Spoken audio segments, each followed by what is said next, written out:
je veux t'adorer. Oui, t'adorer.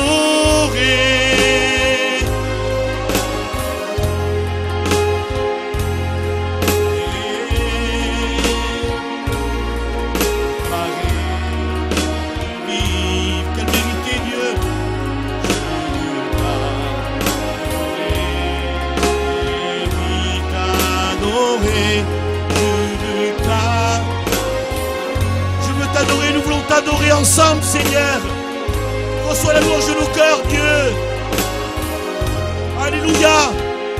Et on le dit ce matin. C'est la raison pour laquelle je vis. C'est la raison pour laquelle je vis. C'est la raison pour laquelle. Amen. Alléluia. C'est la raison pour laquelle je vis. C'est la raison pour laquelle je vis. Raison pour laquelle tu vis. T'adorer, mon Dieu. Amen. Merci à Dieu. Merci pour ce chant, Amen, qui nous vient. Seigneur, je te loue, Seigneur. Sois béni, Jésus. Toute ma vie, je la donne pour toi, Seigneur. À toi la gloire, Jésus. Je te loue, Jésus. Sois béni, Dieu. Sois béni, Seigneur. Toute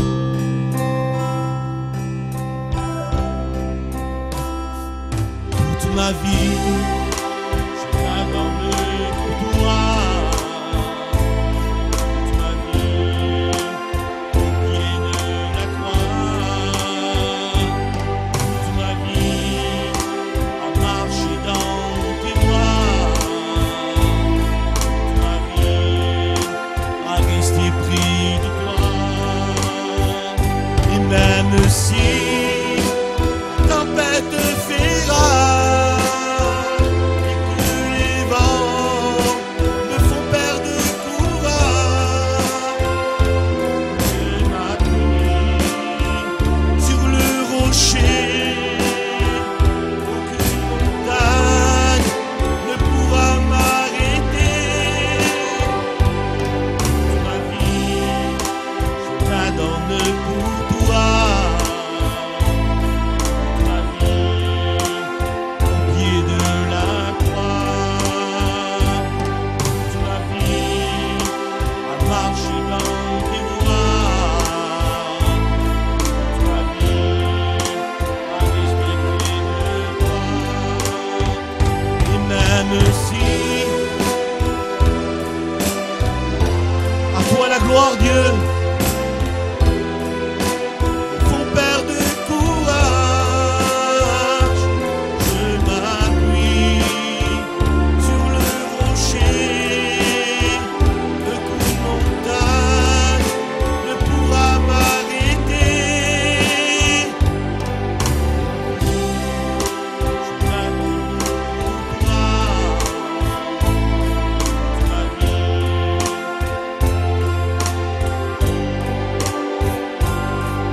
ma vie, à marcher dans tes voies. Ma vie, à respecter de toi. Amen.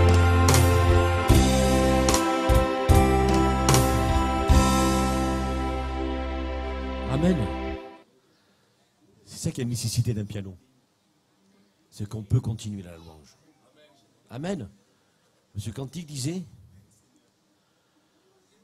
si la tempête fait rage, si les problèmes viennent, appuie-toi sur le rocher. Amen, merci à Dieu. Je ne suis qu'un vase entre les mains, entre tes mains, vase que tu as façonné. Amen. Merci à Dieu. On va chanter des cantiques, on va louer Dieu. Amen. J'aime ce cantique parce qu'il parle de que Dieu nous façonne. Et bien souvent, on ne veut pas se faire laisser façonner par Dieu et on doit le faire. Amen.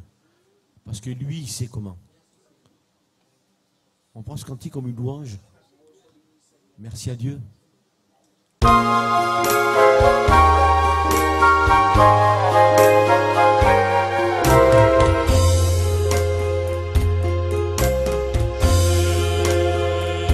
ne suis qu'un vase entre tes mains. Vase d'argile que tu as façonné.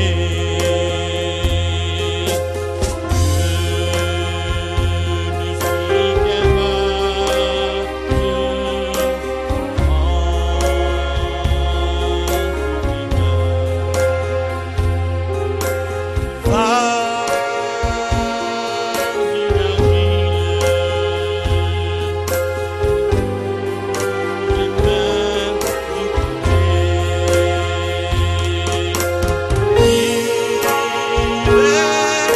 sans moi,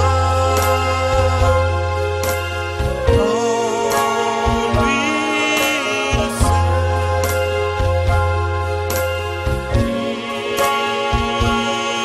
que je sois utile entre tes mains. Oui, mais sans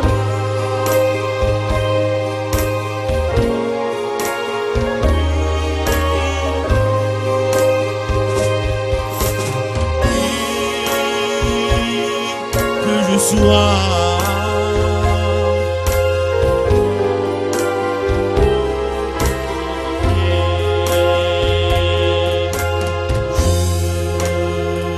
je ne suis qu'un vase entre tes mains. Et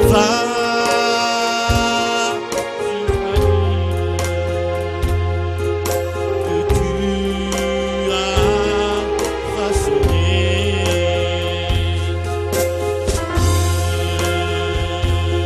Je ne suis qu'un vase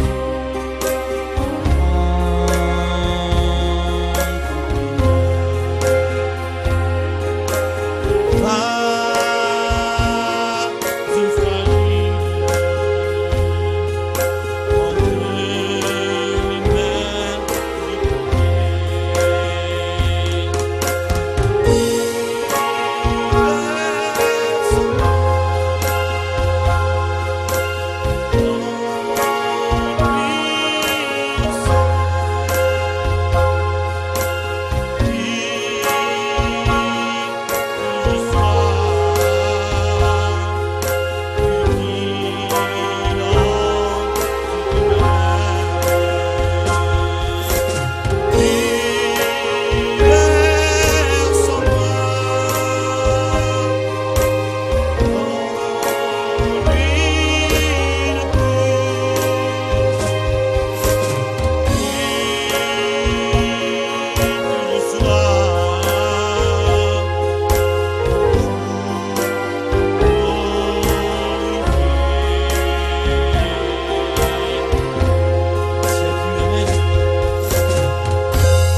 Et après, il y aura l'écoute de la parole. Que Dieu bénisse son serviteur. Amen.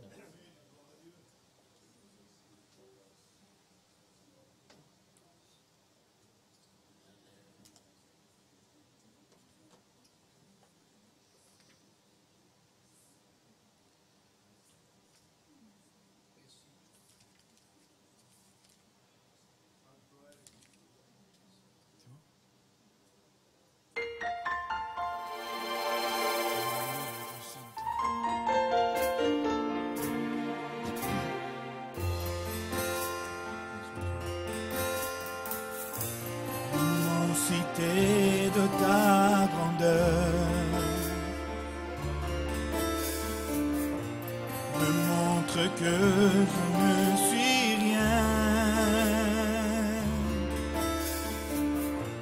Et quand tu façonnais la terre,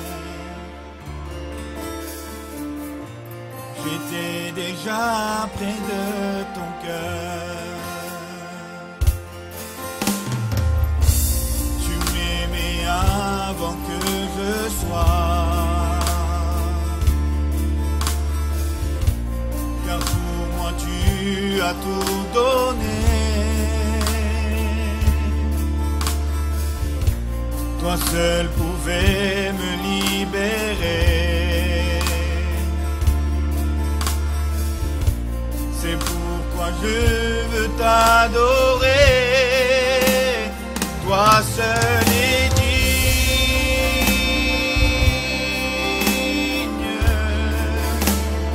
de recevoir louange et gloire pour l'éternité. Toi seul est digne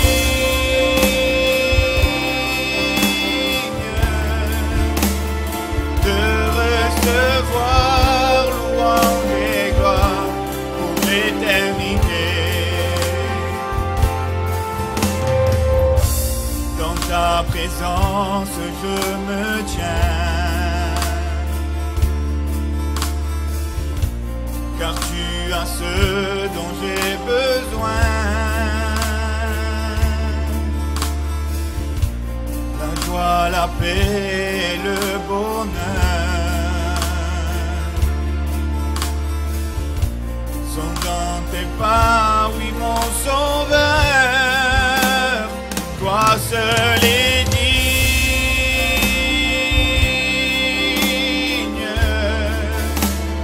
de recevoir louange et gloire pour l'éternité. Toi seul est digne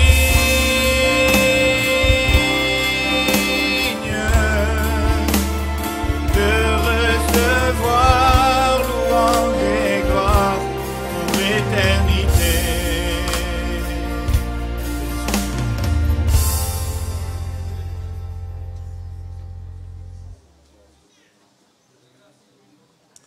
Voilà, gloire au Seigneur, amen. Merci à Dieu pour sa bonne présence, pour tout simplement ce que nous sommes ici pour louer le Seigneur et bénir Dieu. C'est une grâce en réalité de se trouver devant la présence du Seigneur. Je bénis Dieu ce matin. Nous pouvons prier le Seigneur. Amen. Seigneur, à toi soit la gloire. Merci pour ta parole qui va être annoncée, prêchée par ton serviteur. Je te prie, Seigneur, de loin de ton serviteur, Seigneur mon Dieu. Dirige, Seigneur, ses paroles, sa bouche, Seigneur. À seule fin que nous soyons tous, Seigneur, dans l'attente de ta parole, dans tes promesses, Seigneur. Au nom de Seigneur, ton Fils bien-aimé, merci parce que nous sommes là prêts à entendre le message, que nos cœurs soient disposés à l'écouter, Seigneur, et à la comprendre. Merci, mon Dieu. Amen. Gloire à Dieu. Merci, Seigneur. Je bénis Dieu. Amen. Alléluia. Et je voudrais que ce matin, nous allons voir ensemble un thème important. Je suis tombé toujours en train de méditer la parole de Dieu sur l'Exode 119, qui et les 7 versets, du premier verset au 7e verset, qui nous parlent bien de la parole. Et je voudrais que ce matin, nous pouvons ensemble voir, et je bénis Dieu parce qu'à travers ce message, je pense que vous allez comprendre ce que la parole de Dieu renferme réellement. Ça serait, vous savez, dans la parole de Dieu, il y a plusieurs exemples. Par exemple, si vous prenez la parabole du semeur, il est dit que plusieurs semences tombaient sur plusieurs terres différentes, mais celle qui était la bonne terre, c'est celui qui avait écouté et compris le message. Amen. Les autres n'ont pas, ils l'ont reçu avec joie, ils l'ont reçu dans les épines, avec tout ça, mais elle n'a pas porté son fruit. Mais seulement celle qui est tombée dans la bonne terre, parce qu'il a écouté et il a compris le message, alors, elle a tout simplement porté du fruit à la gloire de Dieu. Et je crois que ce matin, il est important d'écouter un message, mais le plus important, c'est de le comprendre. Nous ne sommes pas simplement là pour l'écouter, et que je puisse partir ici avec de la joie dans mon cœur, parce que la parole m'a béni. Non, ce n'est pas le but de la parole. Qu'elle vous bénisse, qu'elle vous apporte la joie, c'est un effet de la parole. Mais le but de la parole, c'est que vous comprenez, et que ensuite vous mettez en pratique, et que par la suite, vous portez du fruit. Amen. Ça, c'est le but de la parole. Et bien, c'est important ce matin, comme je le disais, qu'à travers les psaumes 119, nous allons comprendre ensemble bien, tout ce que la parole de Dieu renferme. Et vous allez voir, je comprends alors, même dans la parole de Dieu, dans l'histoire de la Pâque, quand il est dit que l'agneau immolé, bien sûr, devait être mangé aussi bien de l'extérieur que de l'intérieur. C'est l'acceptation de toute la parole de Dieu, c'est la totalité de la parole de Dieu qui fera de nous bien, des chrétiens affermis et affranchis. Amen, gloire à Dieu. Alors, on va lire ensemble ce verset. Alléluia. Et ensuite, on va rentrer après un petit peu dans tout ce qui est la parole de Dieu, en vérité. Alors, les psaumes, eh bien, j'ai noté dans la Bible, 119, du verset 1er au verset 7. Je laisse le temps de chercher.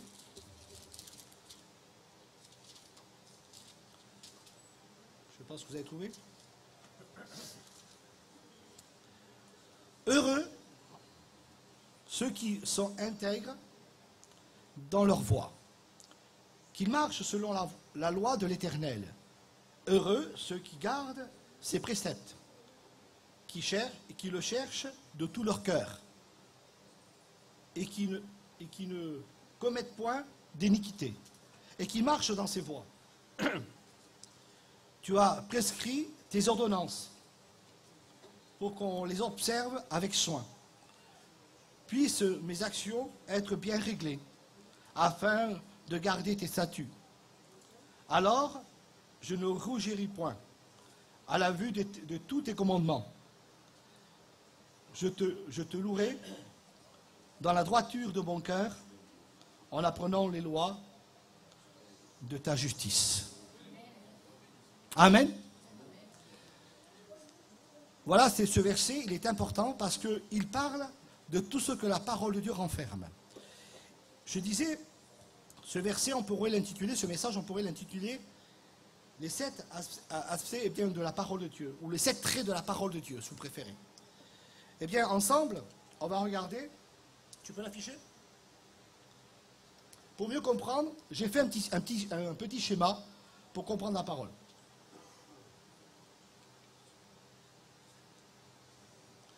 La parole de Dieu, Psaume 119. Eh bien, tu voyez ce carré blanc, ça représente toute la parole. Toute la parole. Et on va voir ensemble, eh bien, d'abord, voir quelques versets concernant la parole.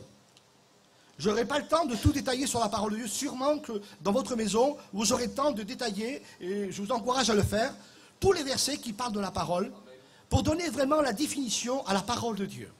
Par exemple, dans la parole du Seigneur, dans l'évangile de Jean, verset 1 et verset 1er, c'est Jean qui présente la parole.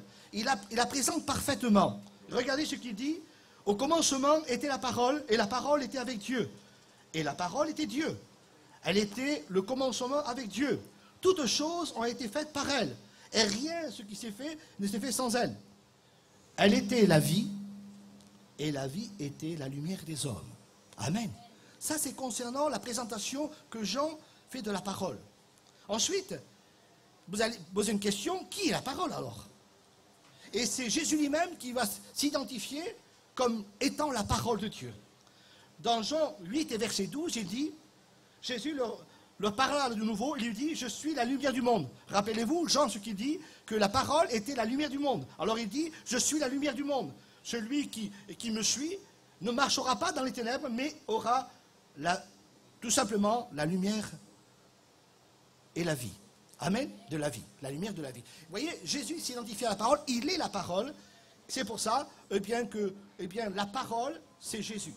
Ensuite, regardez comment Jésus parle de la parole en donnant quelques versets qui nous donnent l'explication, comment il veille, comment il va prendre soin de la parole, parce qu'il est la parole. Regardez ce qu'il dit. Par exemple, dans ce verset, dans Matthieu 5, verset 18, il dit, car je vous dis en vérité, tant que le ciel et la terre ne passeront point, il ne disparaîtra pas de la loi un seul iota, un seul trait de la lettre, jusqu'à tous ceux qui soient arrivés. Il parle tout simplement de cet accomplissement total de toute la parole. Il ne parle pas de la croix simplement, mais il parle de l'accomplissement total de toute la parole. Alors il dit que, eh bien, il va veiller sur un seul iota. Vous savez qu'est-ce que c'est un iota dans la parole de Dieu? C'est la 10e lettre de l'alphabet hébreu, la plus petite qu'elle existe. Il va veiller sur, eh bien, sur toute la parole pour qu'elle puisse s'accomplir jusqu'à la fin des temps. Parce qu'on va voir que la parole a aussi un effet, on va dire, où elle va être, même après l'enlèvement de l'Église. Eh bien, il va dire aussi dans la parole, en parlant de la parole, comment lui-même il va s'identifier étant parole, il dira, dans l'Apocalypse 1, verset 8, il dit, « Je suis l'alpha et l'oméga, dit le Seigneur, celui qui est, celui qui était et celui qui vient, le Tout-Puissant. » Amen. Ça, eh bien, pourquoi Dieu va prendre encore des lettres, on va dire, il reste dans la lettre pour s'identifier à la parole, parce qu'à l'époque, eh bien, cela, l'alpha et l'oméga, c'était tout simplement l'alphabet grec. C'était la première lettre de l'alphabet grec et la dernière lettre. Ça veut dire que Jésus se présente là comme en toute éternité et complètement, je pourrais dire, terminé. Ce que lui, il a commencé, il va l'arriver à le terminer. Il est le commencement de toutes choses et la fin de toutes choses. Voilà pourquoi Jésus s'identifie à la parole en disant, la parole, elle est celle qui a commencé et elle est celle aussi qui va terminer. Amen. Gloire à Dieu. La parole de Dieu aussi, ça va plus loin. Pas simplement que Jésus, il est la parole, il est celui qui veille sur la parole, il est celui qui nous dit, qui nous affirme qu'il est celui qui veille pour tout commencement et tout fin, mais aussi, il est l'Amen. Quand on dit Amen, c'est Jésus. Il est l'Amen. Regardez, dans l'Apocalypse 3, 14, il dit que l'ange va dire à cette église, eh bien, voici ce que dit l'Amen. Le témoin fidèle, le véritable, le commencement de la création de Dieu. L'Amen, c'est Jésus. Et quand on prie le Seigneur, quand vous priez Dieu, et qu'un frère vous dit Amen à votre prière, eh bien, ça veut dire tout simplement que cela soit ainsi. Il est en accord avec vous. Mais en réalité, dans la parole de Dieu, l'Amen va encore plus loin. L'Amen, dans les origines grecques, plutôt hébreux, nous dit que ça veut dire, oui, c'est vrai, c'est du solide. Amen. Oui, c'est vrai, c'est du solide. Et je crois que dans tout ce que Dieu atteste dans sa parole, c'est vrai, oui, c'est vrai, c'est du solide. Concernant les prophéties, concernant ce qu'il a marqué, concernant ce qu'il a fait, vrai, oui, c'est vrai, c'est du solide. Amen. Et l'amen, c'est ça. Et dans la parole de Dieu même, quand Jésus, chaque fois que vous entendez dire, il a répété à chaque fois, et c'est la traduction française qu'on a, quand il est dit, en vérité, je vous le dis, si on prendrait le texte hébreu, ça veut dire, Amen, Amen, et il dit. On pourrait remplacer le mot vérité, vérité par 2 Amen. Parce que ce que Jésus dit, c'est vrai, c'est la vérité, et c'est du solide. Gloire à Dieu. Alors, maintenant, pour comprendre la parole, on va rentrer maintenant dans tout ce qui est ce que la parole de Dieu renferme. Et je voudrais que ce matin, en vérité, je voudrais prendre le temps, je ne sais pas combien de temps je vais prêcher, mais je voudrais dire, aller à l'essentiel. Je ne vais pas perdre le temps par d'autres paroles, je voudrais aller à l'essentiel ce matin, parce que le but, c'est de comprendre la parole de Dieu pour que dans ma vie chrétienne, je puisse être efficace et que je puisse tout simplement être béni. Amen. Gloire à Dieu. Alors ensemble, on va voir dans la parole, il y a la loi. Il y a la loi. Quel est le rôle de la loi? Pourquoi la loi est venue? Quelle est la signification de la loi? Eh bien, regardez à quoi sert la loi. La loi servait justement à un fonctionnement précis du peuple d'Israël. Rappelez-vous, avant que la loi vienne, à l'époque de Moïse, quand Moïse l'a reçue, on va le voir après, prescrit par Moïse, quand elle est prescrite par Dieu, quand il l'a reçue, qu'est-ce qui s'est passé? Le peuple vivait dans le désordre. Et la loi est venue justement pour mettre de l'ordre. Amen. Aujourd'hui, on a une fausse idée peut-être de la loi. On a un faux regard sur la loi. Mais la loi, elle était utile. D'ailleurs, la loi et ses fonctionnements sont précis pour le peuple d'Israël. La loi précisait aussi une exigence de Dieu, justement vis-à-vis de son peuple. Vous allez voir pourquoi la loi est efficace. La loi aussi, eh bien, elle dictait quelque part les comportements de chacun. Tout simplement, elle dictait le comportement de chacun envers Dieu, premièrement, et ensuite envers les autres. C'est ça la loi. Bien, dans la parole de Dieu, il y a d'autres images qui nous sont données. La loi aussi, elle se révélait. Elle nous révèle aussi la loi, le caractère de Dieu. Par exemple, quand il est écrit dans la parole de Dieu, à travers la loi, quand il est écrit « Je suis un Dieu jaloux ».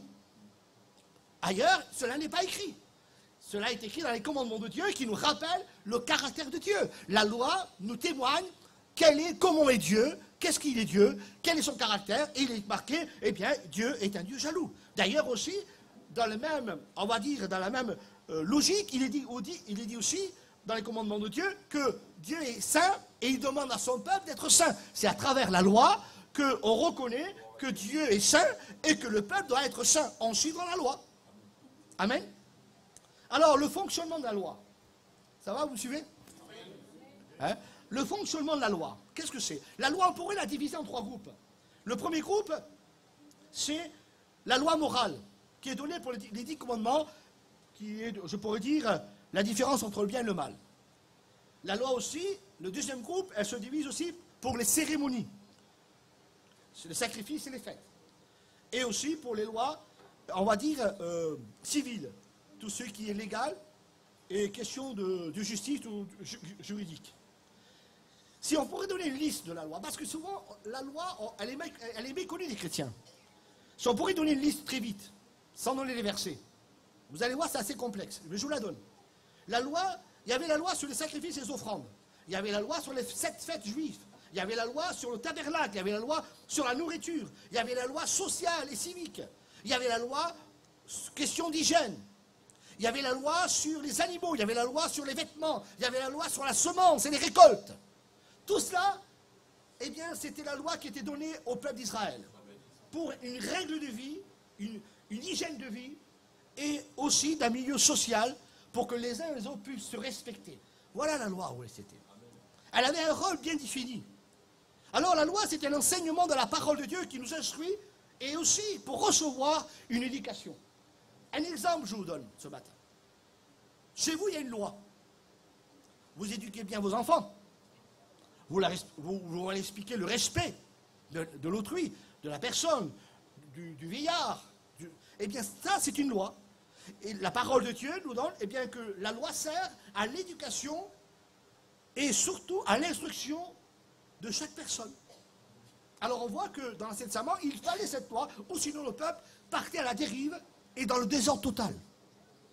Même si elle paraissait dure, difficile à accomplir, à réaliser, mais c'était la loi qui tenait le peuple, je pourrais dire, sous les exigences de Dieu, pour les relations avec Dieu et pour les relations aussi entre hommes et femmes.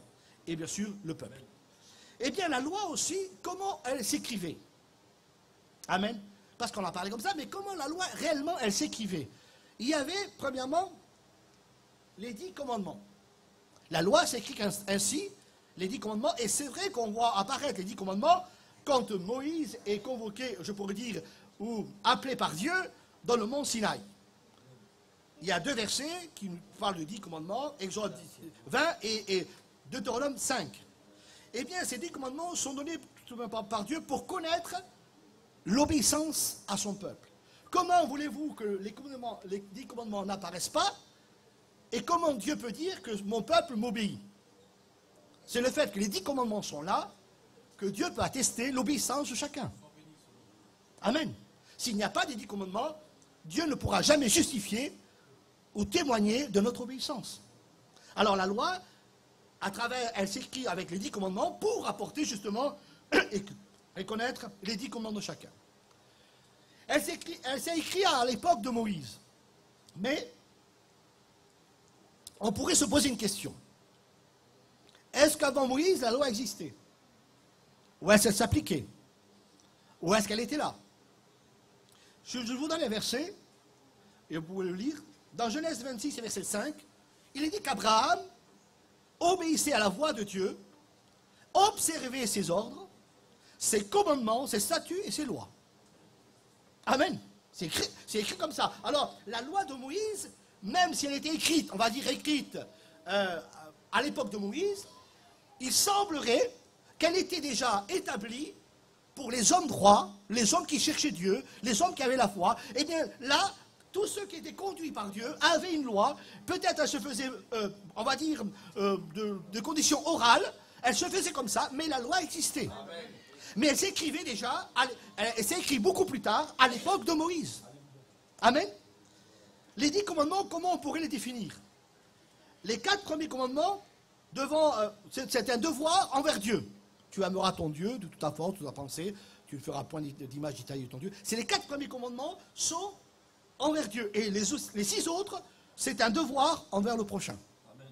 Hein? Vous voyez les 10 commandements, c'est bien précis. Les 4 premiers sont pour Dieu. Les 6 autres, c'est la relation pour ton prochain. Amen. Gloire à Dieu. Amen. Eh bien, regardez.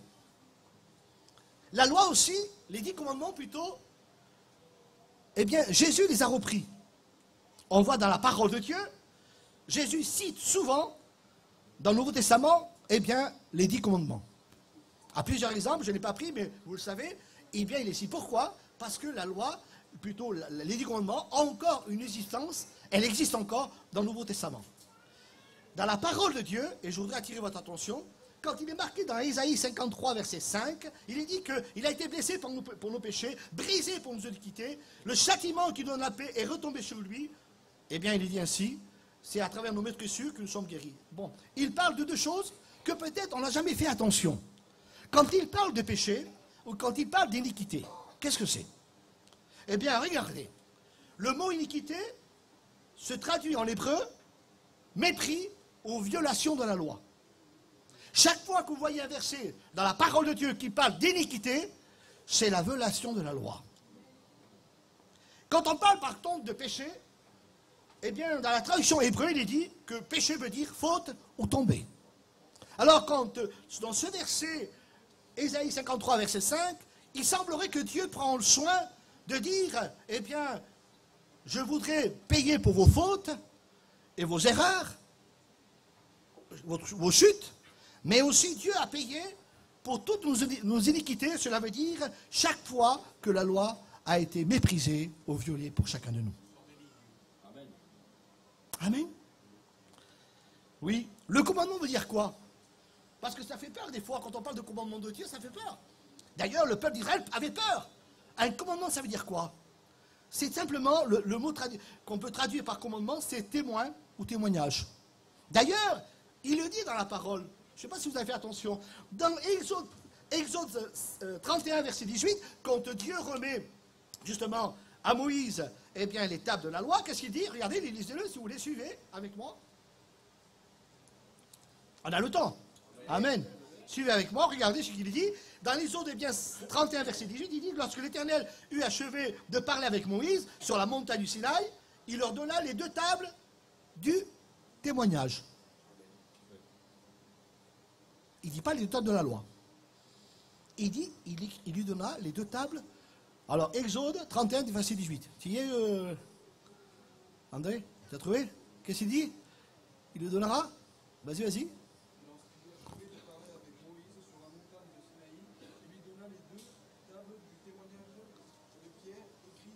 Amen.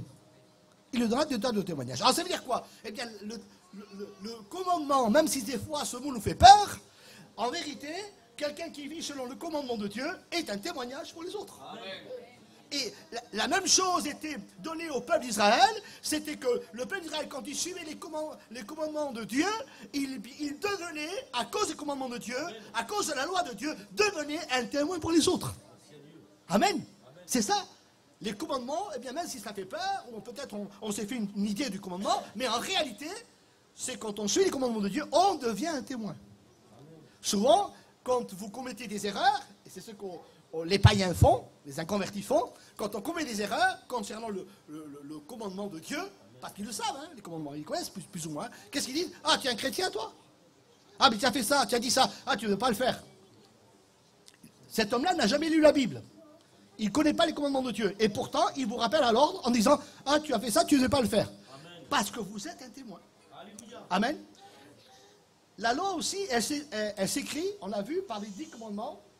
mais et Moïse l'a écrit, on va dire, en détail pour le peuple d'Israël, qu'on appelle les 613 Misnoph, qui est le commandement de Dieu. Misnoph, c'était simplement toutes les lois détaillées qui sortaient des 10 commandements. Vous avez la liste, si vous voulez, sur Internet, vous tapez sur Google les 600 commandements, il vous donne la liste. Tout est marqué en détail, et ces commandements-là, c'est quoi exactement? Qu'est-ce qui est renfermé? Eh bien, ces 613 commandements sont divisés en deux catégories. L'autre jour, le frère François a cité ces choses. Il a dit, eh bien, on disait que 248 commandements sont positifs, ça veut dire je dois faire, et 365 commandements sont négatifs, je ne dois pas faire. Et le peuple d'Israël avait pour lui, eh bien, ces 613 commandements qui étaient écrits pour eux, pour amener au peuple et des choses qu'il devait faire et des choses qu'il ne doit pas faire. C'était précis dans le détail. C'est important. Alors, à quoi ça correspond peut-être dans le chiffre 613? Le frère en a parlé, le frère François. C'est tout simple. Eh bien, le 613, on peut le prendre ainsi. Ça correspond, bien sûr, eh bien, aux 365 jours, premièrement, de l'année, et bien sûr, 248 qui font partie de tous nos membres. Dans le corps humain, il y a 248 membres. Pourquoi c'est précis ainsi? Ça veut dire que Dieu voudrait nous donner une règle de conduite tous les jours de notre vie, tous les jours de l'année, 365 jours, amen, une règle de conduite, un commandement, et que chaque membre de nos corps soit, eh bien, réglé selon la parole de Dieu. Mais regardez, il y a des versets on lit des fois très vite des versets sans comprendre la signification, parce que cela s'inscrit dans la parole. Quand dans Hébreux 10, verset 10, lisez-le si vous voulez avec moi, ce qu'il dit, regardez, en concernant justement ces 613 commandements, Hébreux 10, verset 10, il dit, eh bien, que la volonté de Dieu, en vertu de cette volonté que nous sommes sanctifiés, par Dieu, bien sûr, par l'offrande du corps de Christ, une fois pour toutes. Il parle de son corps. Pourquoi Jésus s'est offert à la croix du Calvaire? Ça correspond aux 613 commandements donnés aux Juifs, en clouant le corps de Jésus à la croix. Eh bien, ça correspond à cette liberté accomplie à la croix. Correspondant la loi, eh bien sûr, de ces 613 commandements. Mais en plus de cela, regardez, il y a la note qui est donnée dans la parole de Dieu, et je suis réjoui dans mon cœur, parce qu'on voit la parole de Dieu qui est parfaite. Dans Romains 6 et verset 13, qui c'est qui pourrait le lire, ce verset? Romains 6, verset 13. Allez.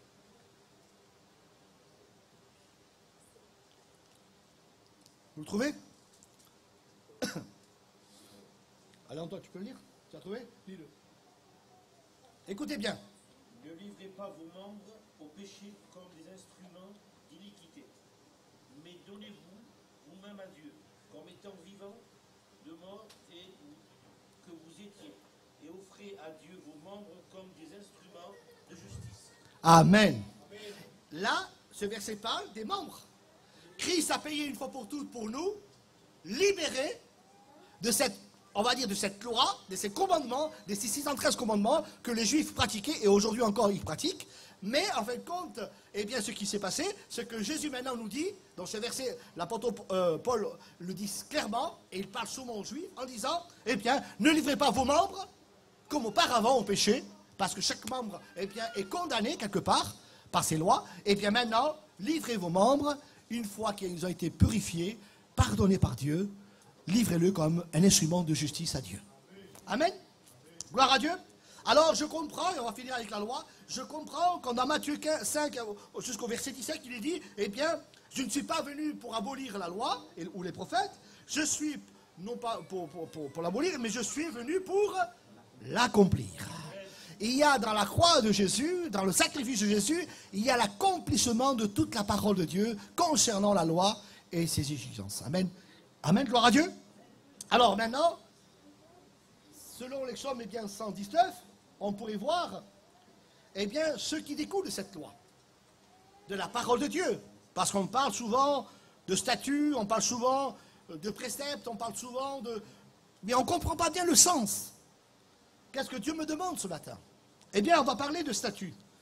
Quand on est purifié par Dieu, quand on est pardonné par Dieu, et que Christ a accompli la loi pour nous, et qu'on l'a accepté comme sauveur et maître, alors nous rentrons dans cette dimension maintenant que Dieu veut nous donner à travers la parole de Dieu. Dites Amen. Alléluia. Eh bien, voilà ce que Dieu nous donne à travers l'accomplissement de la loi. D'ailleurs, premièrement, il nous donne un statut. Qu'est-ce que c'est ce statut? Eh bien, dans la parole de Dieu, regardez, avant de parler de statut, je voudrais finir avec deux mots avec la loi. La loi, bien sûr, elle était représentée comme un pédagogue, c'est-à-dire quelque chose qui nous conduit, un éducateur, une formation pour nous mener à Jésus-Christ. Et le statut qui a été pour nous maintenant quelque chose d'important, le statut qui a été donné par Dieu. Regardez la parole de Dieu, ce qu'il dit. Dans 2 Corinthiens 3, verset 3, vous êtes manifestement une lettre écrite par votre ministère, non par des l'encre, mais par l'Esprit vivant de Dieu. Non pas sur des tables de pierre, en rappelant la loi, mais sur des tables de chair, sur vos cœurs. Amen. Eh bien, ce statut, d'ailleurs, le mot hébreu veut dire statut, veut dire gravé. Amen. Quand on a été justifié par Dieu, Dieu a gravé ses lois dans nos cœurs. Amen. Elles sont accomplies pour nous, elles sont gravées. Et le statut, on a changé. Savez-vous, quand on est venu à Dieu, on a changé de statut. Amen. Avant, on avait un statut qui était de pécheur, de perdu. Amen. Et à cause, parce qu'on a accepté Jésus-Christ dans notre cœur, on a changé de statut. Cela veut dire qu'on est passé d'un statut plus honorable. On est appelé, eh bien, héritier de Jésus, co-héritier de Christ. Nous faisons partie d'une royauté. Amen. Nous sommes des princes et des princesses. Amen. Vous êtes partie d'un royaume. Amen. Et ce statut, Dieu nous l'a donné en rapport à l'accomplissement de sa parole. Gloire à Dieu. C'est pour ça qu'aujourd'hui, vous devez avoir, à cause du commandement établi dans vos cœurs, à cause de la loi établie dans vos vies, on a un statut de prince. Et un statut de prince ne fait pas de sa vie de n'importe quoi. Il ne parle pas n'importe comment. Il n'agit pas n'importe comment. Et il ne va pas dans les endroits où il doit pas y aller. Il doit se tenir à rapport au statut reçu par Dieu. Amen. Alléluia. La parole vous a donné un statut. Alors, toutes nos conduites, tous nos témoignages sont conduits, voulus par Dieu, à cause de ce statut de prince. La parole vous donne un statut de prince. Alléluia. Gloire à Dieu. Et croyez-moi, mes frères et sœurs, le diable sait bien ça. Le diable sait que vous avez un statut de prince. Alléluia. Le diable sait que vous avez des statuts de princesse. Et que votre vie a été changée. Votre vie a été totalement changée. Vous êtes passé des ténèbres à la lumière. Et aujourd'hui, nous sommes ceux qui ont reçu un statut de la part de Dieu. Alors, statut veut dire gravé. Oui. Eh bien, Dieu voudrait graver sa parole dans vos cœurs. Dans Corinthiens, il dit qu'il est parlé de lettres ouvertes, lettres lues par les hommes, écrites par votre témoignage, par votre comportement. Et c'est vrai, des fois, il y a des choses qui ne sont pas bien écrites. Alors, qu'est-ce qui se passe? Vous allez me dire, qu'est-ce qui se passe quand on fait un mauvais témoignage? C'est écrit aussi. Et oui, les autres le voient, c'est écrit dans le cœur. Qu'est-ce qui se passe? Eh bien, quand nous prions Dieu, à rapport à une mauvaise action, à rapport à une faute, à rapport à un mauvais témoignage, nous prions Dieu et on se met sous, je pourrais dire, sous la miséricorde de Dieu. On demande à Dieu que Dieu nous bénisse. On demande à Dieu que Dieu nous pardonne et Dieu nous pardonne. Alors il efface ce qui a été écrit. Amen, il efface ce qu'il a écrit. Et ton témoignage, recontinue encore à être marqué. Alléluia, ton témoignage prend encore vie. Je bénis Dieu pour ça. Combien de fois Dieu a effacé des mauvaises actions de mon cœur? Combien de fois Dieu a effacé des mots qui ont été dits ou des actions mauvaises? Combien de fois? Parce que Dieu veille sur mon statut de prince. Alléluia. Oui, il veille sur mon statut. Vous avez vu aujourd'hui dans le monde où nous vivons, quand un prince ou une princesse fait des défauts, fait des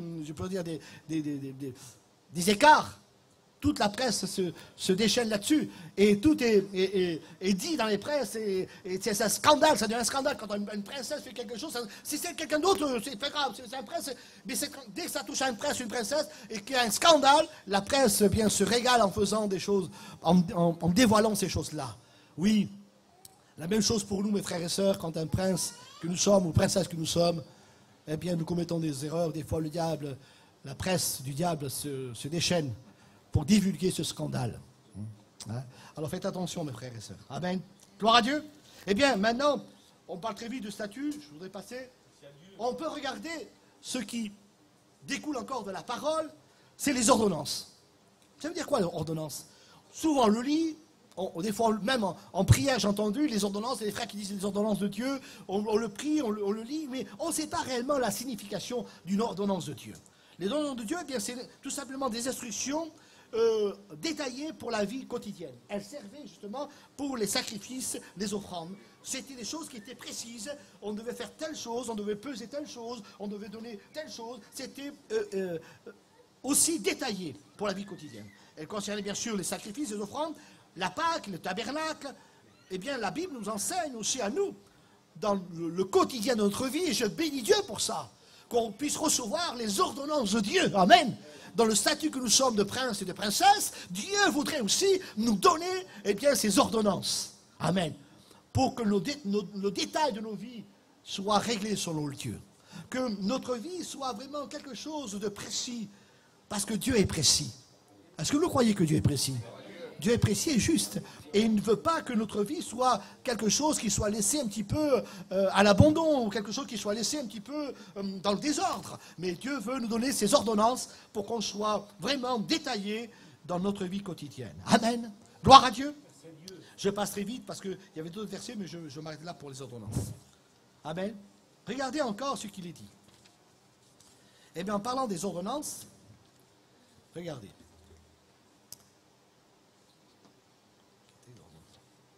Voilà, les ordonnances, je me suis d'accord. Eh bien, regardez ce qu'il dit là, en parlant des ordonnances. Dans 1 Timothée 4, verset 13, il dit ainsi, jusqu'à que je vienne, applique-toi à la lecture. Ça fait partie des ordonnances. Voilà une ordonnance que Jésus nous donne. Un conseil à travers l'apôtre Paul, applique-toi, c'est-à-dire que tu dois être quelqu'un de minutieux dans les choses de Dieu. C'est appliqué. C'est les ordonnances que Dieu voudrait te donner. Amen. Pour ta vie. Applique-toi à la lecture, à l'exhortation, à l'enseignement.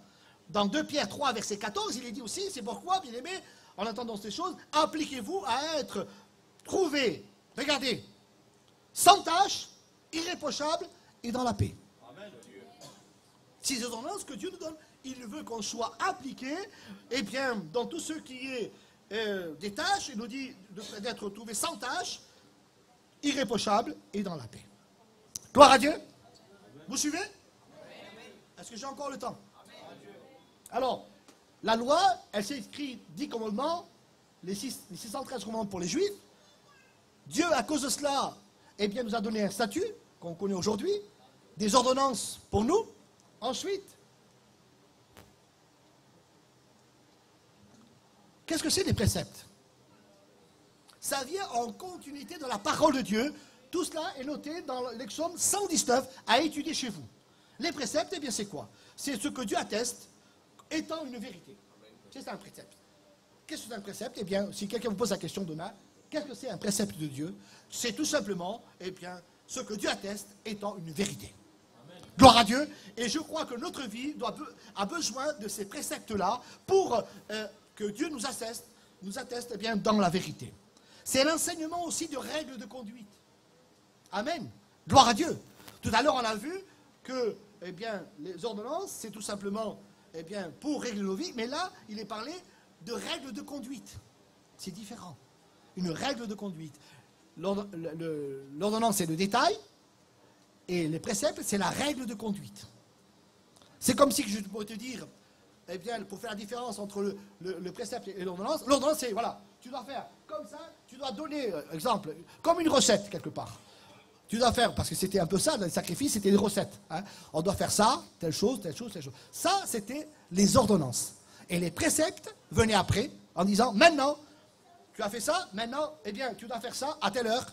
tu dois mettre ça à telle heure. C'était quelque part l'explication de l'ordonnance. Amen. Gloire à Dieu. Alors c'est pour ça que notre vie doit être quelque part aussi bien détaillée, minutieusement, en s'appliquant à la vie chrétienne, bien sûr, en cherchant la volonté de Dieu, mais en plus, ces préceptes-là doivent être pour nous une vérité venant de Dieu. Amen. Ça veut dire que tout simplement Dieu va nous donner les formes, le comportement, la manière de faire pour appliquer sa parole. Et ces préceptes-là sont importants. Dans la parole de Dieu, je ne vais pas versets, mais il est dit qu'il est parlé dans 2 Timothée 2, verset 5, il est dit que l'athlète ne peut pas être couronné s'il ne va pas combattre selon les règles. Et vous savez que chaque chrétien a des règles établies par Dieu. Ça fait partie des préceptes de la parole. Je ne peux pas établir pour toi, je m'excuse Juanette, je te prends l'exemple. Pour toi, Juanette, je ne peux pas prendre une règle qui te va bien à toi, et demain, je vais prendre une autre règle pour le frère Michel, parce que c'est Michel, c'est mon frère. Non, je ne peux pas le faire. Les préceptes et les ordonnances sont dictés par Dieu. Et toutes ces règles, ces ordonnances sont appliquées à tout le monde, qui que ce soit. C'est pas parce que je m'appelle Antoine ou je m'appelle Jean que ça va changer. Est-ce que vous comprenez? Ou parce que ma vie fait que je suis plus compliqué que le frère, ou ma vie fait que je suis plus simple que le frère, alors mes règles vont être adaptées en rapport à mon comportement, mes attitudes, mon caractère. Non! Les règles et les préceptes sont donnés par Dieu pour tout individu, compliqué ou pas compliqué, simple ou pas simple, riche ou pauvre. Pourquoi Dieu fait ça? Pour qu'on soit toujours conduit par la même parole. La parole ne s'adapte pas à toi, c'est toi qui dois t'adapter à la parole. Amen. Gloire à Dieu. C'est la parole de Dieu. Et je crois que ce matin, je bénis Dieu, que Dieu est en train de nous expliquer sa loi, ses 10 commandements, pourquoi ils sont là, quel est le but du commandement, le statut que Dieu me donne parce qu'il a accompli la loi, ses ordonnances, ses préceptes. Amen. Gloire à Dieu. Alléluia. Notre conduite est importante. Dans 2 Timothée, Thessaloniciens 2, verset 10, il dit, vous êtes des témoins. Et c'est Dieu. Dieu le sait aussi, il dit. Eh bien, nous avons, il est dit ainsi, nous avons envers vous, vous croyez, une conduite saine. Vous avez une conduite saine, juste et irréprochable. Alors, on va finir avec, je pense que vous avez compris les préceptes, ça fait partie de la parole, les ordonnances. Maintenant, ces voies. Je passe très vite, hein, ces voies. Eh bien, c'est quoi ces voies? C'est tout simple. Les voies, eh bien, vous l'avez compris, quelqu'un qui vit en Dieu, qui a dans son cœur gravé la parole de Dieu comme les statuts, un statut que Dieu nous a donné, qui suit les ordonnances, qui s'applique dans ses préceptes, automatiquement, il se trouve où? Dans les voies de Dieu. C'est tout simple. La Bible nous enseigne, elle nous parle. Eh bien, la voie de Dieu, c'est simplement un guide. C'est à travers, quand on va appliquer ces choses, elle est un guide pour nous, une marche à suivre. Elle est la vérité.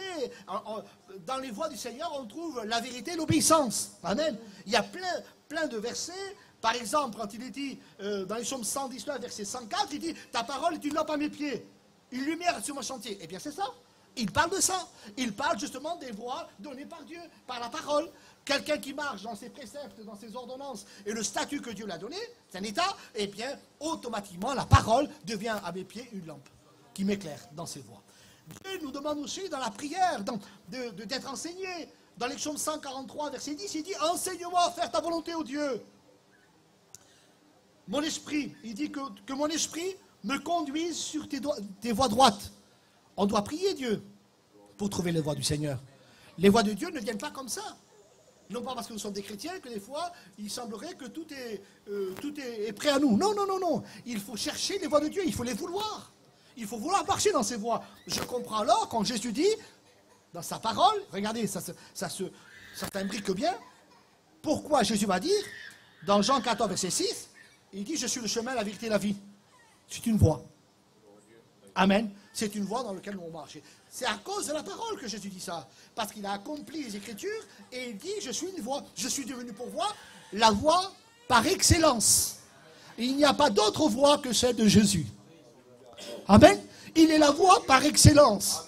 Et je crois qu'en vérité, si nos cœurs s'appliqueraient à la parole, si on comprend le message de Dieu ce matin, et dire, Seigneur, c'est vrai, tu es la voie par excellence.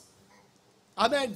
Je comprends, il y a plein de versets qui me viennent à l'esprit. Je ne peux pas continuer parce que je prendrai trop de temps. Il y a plein de versets quand il dit que celui qui est né de nouveau, eh bien, ses commandements ne sont pas pénibles. Amen.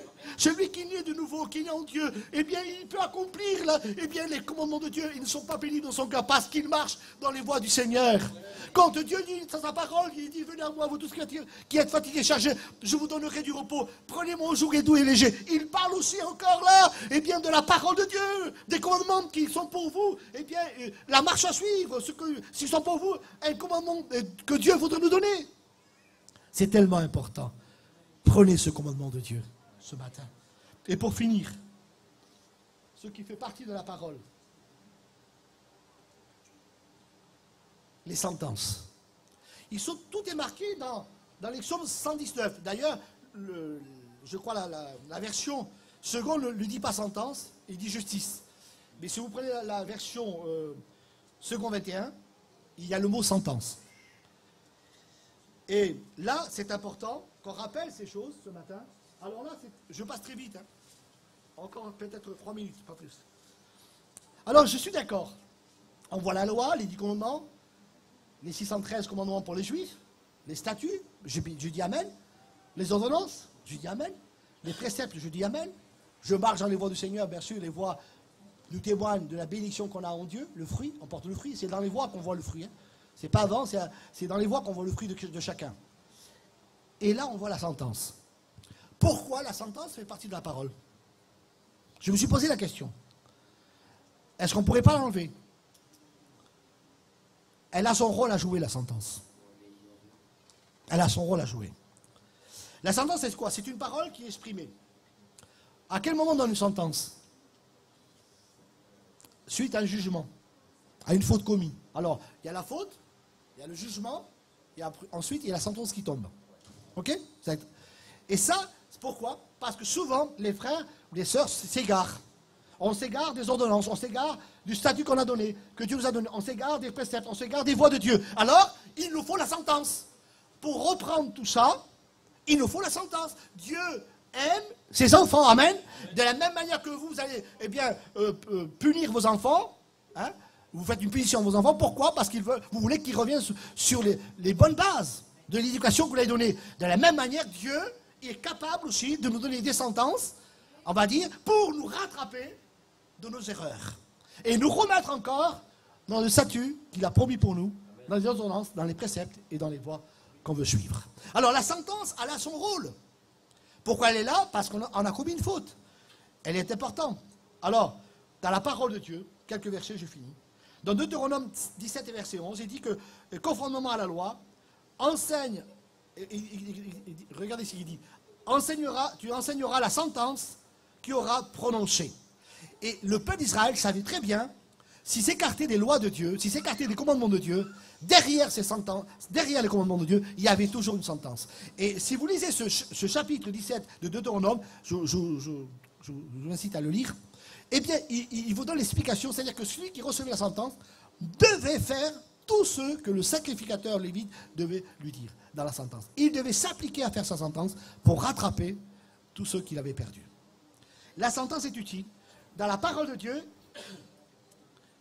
eh bien, regardez ce qu'il dit, dans Ecclésiaste 8, verset 11, il dit que parce que, regardez, ce verset, il est merveilleux, il est dit ainsi, parce qu'une sentence contre, regardez, parce qu'une sentence contre les mauvaises actions ne s'exécute, elle ne s'exécute pas promptement, le cœur du Fils de l'homme se remplira sur eux de désir vers le mal. C'est-à-dire que le verset dit que si la sentence qui est donnée par Dieu ne va pas être exécutée promptement, vite, alors le cœur de l'homme, s'il tarde à s'appliquer dans cette sentence, s'il n'accomplit pas son cœur, ou qu'on ne le met pas en application, l'homme qui a péché, eh bien, va tout simplement avoir encore des désirs plus importants vers le mal. Il faut que la sentence soit donnée. Pour qu'elle soit efficace, il faut qu'elle soit donnée et respectée par celui qui la reçoit. L'apôtre Paul, j'ai fini par là, l'apôtre Paul va dire, parce qu'on peut me dire, mais des fois, quand les serviteurs de Dieu mettent en place, eh bien, on va dire pas une sentence, mais ils mettent en place une sanction. On va dire comme ça, une sanction, à rapport à une faute, à un comportement. On met en place une sanction. À quoi elle sert, cette sanction? Une fois déjà, c'est pour que le frère ne se perde pas, quand on le récupère. Amen. Et deuxièmement, il faut qu'elle soit efficace, cette sanction. Pourquoi? Parce que regardez, dans la parole de Dieu, dans 2 Corinthiens 10, verset 6, il dit, nous sommes prêts aussi à punir toute désobéissance lorsque votre obéissance sera complète. Et l'apôtre Paul avait fait souvent des sanctions pour rattraper tout le monde et les ramener à la vérité et les ramener dans l'obéissance complète. Amen. Celui, écoutez-moi bien, je finis par là, celui qui ne comprend pas la sanction de Dieu ou la sentence de Dieu, c'est quelqu'un qui va se perdre. Acceptez les sanctions des frères, des serviteurs. Acceptez, eh bien, on va dire, le fonctionnement de l'Église. C'est pour vous donner tout simplement, eh bien, de vous remettre dans les lois de Dieu, dans les commandements de Dieu, dans la parole de Dieu, et que vous soyez bénis. Le but de la sanction, de la sentence, c'est pour qu'on soit béni. Amen. Moi, je crois que quelqu'un qui vit une sanction peut être béni. Est-ce que vous le croyez, vous? On l'a vu la dernière fois. Et une fois, je finis par là, on avait su quelque chose d'une sœur, je ne dis pas son nom, qu'elle avait mal parlé, ou c'était suite à un accident, elle avait mal parlé, elle avait mal agi. Bon, c'était pas bien passé. Cela est venu à nos oreilles, ils sont venus, des frères, nous dire, voilà, telle sœur, elle a mal parlé, elle a eu un accident sur la route, elle s'est mal comportée, elle a mal parlé. Mais des paroles graves. Alors on a pris la sœur, nous, et avec les frères, et on a dit, écoute ma sœur, on a su ce qui s'est passé, tu t'es pas comportée comme une chrétienne, alors à partir d'aujourd'hui, on t'enlève le culte. Il faut que cela te serve pour toi de sanction, et que tu puisses demander pardon à Dieu. Et on a fait pendant 1 mois, je crois, 1 mois de culte. Regardez la sanction comme elle est utile. C'est merveilleux, elle est utile. La sœur est venue, j'ai dit attention, parce que peut-être, j'ai l'habitude, ça fait 30 ans que je prêche l'évangile, j'ai l'habitude, j'ai attention ma sœur, hein. La sanction démarre maintenant. Mais si tu ne viens pas à l'église, elle sera reportée. Et il faut que tu viennes à l'église. Ah oui, parce que c'est facile de dire, voilà, j'ai une sanction d'1 mois et tu ne viens pas à l'église. Non, elle ne marche pas. Elle prendra effet quand tu viens à l'église, la sanction. Alors, si tu es en colère avec moi, c'est ton choix. Si tu peux pas venir, ne viens pas. Mais quand tu viendras, la sanction prendra forme. Alors, la sœur, elle m'a écouté, je te conseille de venir. En vérité, je dis, on fait ça pour ton bien, pour regagner ton témoignage.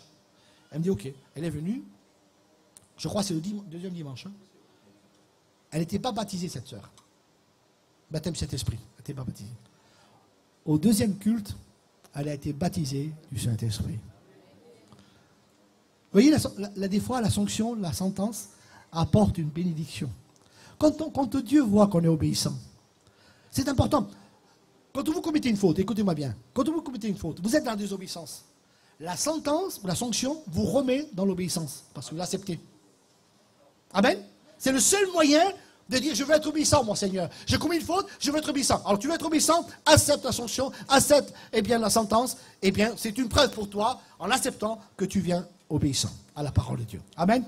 Je finis par là, je remercie Dieu. Alors, retenez ça, parole de Dieu, Psaume 119 plutôt, la loi, les commandements, les statuts, les ordonnances, les préceptes, les voies du Seigneur et les sentences sont l'efficacité de la sentence. Amen. Gloire à Dieu. Si vous avez des questions tout à l'heure, venez me voir, il n'y a pas de souci. Mais je pense que vous avez compris. Voilà ce que la parole de Dieu englobe. Quand on parle de parole de Dieu, la parole de Dieu fait partie aussi de la sentence. Amen. Quand on parle de Dieu, les voies font partie de la parole de Dieu. Les préceptes, les ordonnances font partie de la parole de Dieu. Et le statut que Dieu nous donne font partie de la parole de Dieu. Amen. Prions Dieu ensemble. Alléluia. Père, merci. Merci pour la parole. Nous voulons ensemble te célébrer, te bénir. Je te loue, Jésus-Christ, parce que ta parole est bonne. Elle nous parle, elle nous conduit, elle nous dirige, elle nous enseigne. Et combien je veux, Seigneur, accepter cette parole ce matin. Oui, les psaumes 119 nous parlent de statuts, d'ordonnances. Seigneur, nous parle de préceptes. Et Seigneur, tout cela, c'est pour régler notre vie. C'est pour bénir notre vie, Seigneur, que tu l'as fait et que tu as mis en place. Alors je te loue, Jésus-Christ. Merci, Seigneur. Amen. Priez le Seigneur. Amen.